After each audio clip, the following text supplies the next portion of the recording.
perch would be comfortable. That's quite comfortable.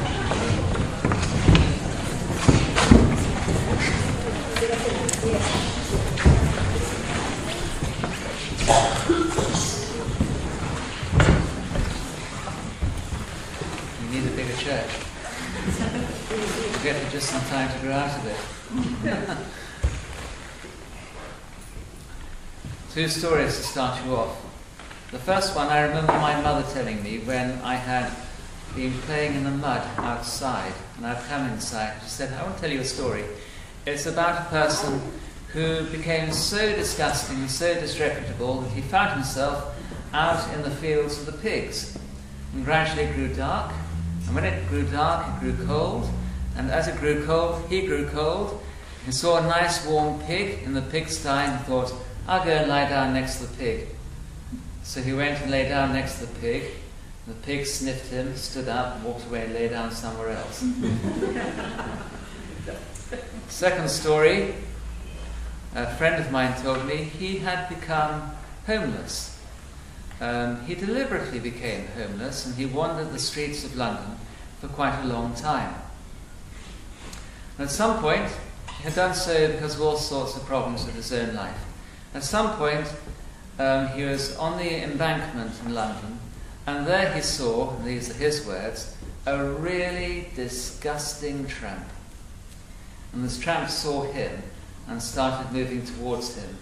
This friend of mine said to himself, I don't want to be near that tramp, and started to move away. And the faster he went away, the faster the tramp came after him. And in the end, this friend of mine was running, and the tramp was running after him, shouting, stop, come back. And eventually this friend of mine ran out of breath and he stopped. He thought, okay, I'm going to be robbed and beaten up now. And the tramp came up to him, took 50p out of his pocket and gave it to him and said, you need this more than I do. And off he went. And that, for this friend of mine, was the turning point in his life. At that point he realized that somebody he had thought of as a really disgusting tramp had seen him as somebody who was in even more need, and presumably even more disgusting.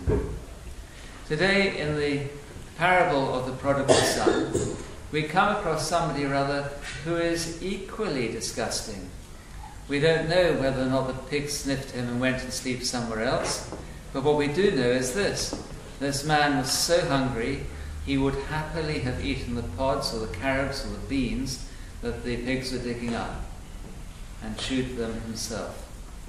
What had he done in order to become so low, so despised of other people?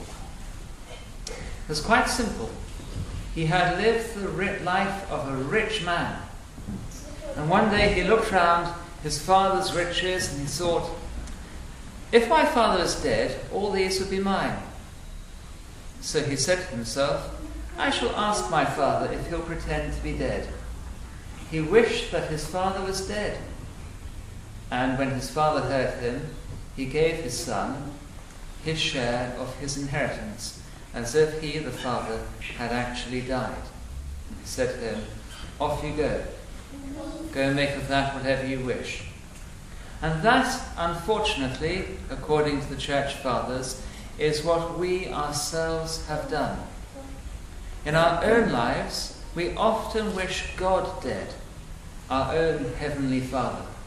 Instead of wanting to stay with God and be next to Him and sharing His life of incomparable richness, we say to ourselves, actually, I can make a better deal of this. I can do better with God's creation than this. I can do better with my own body than God has arranged for me.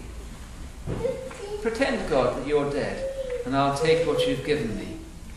And off we go. And just exactly like that rich young man, we then squander what God has done for us.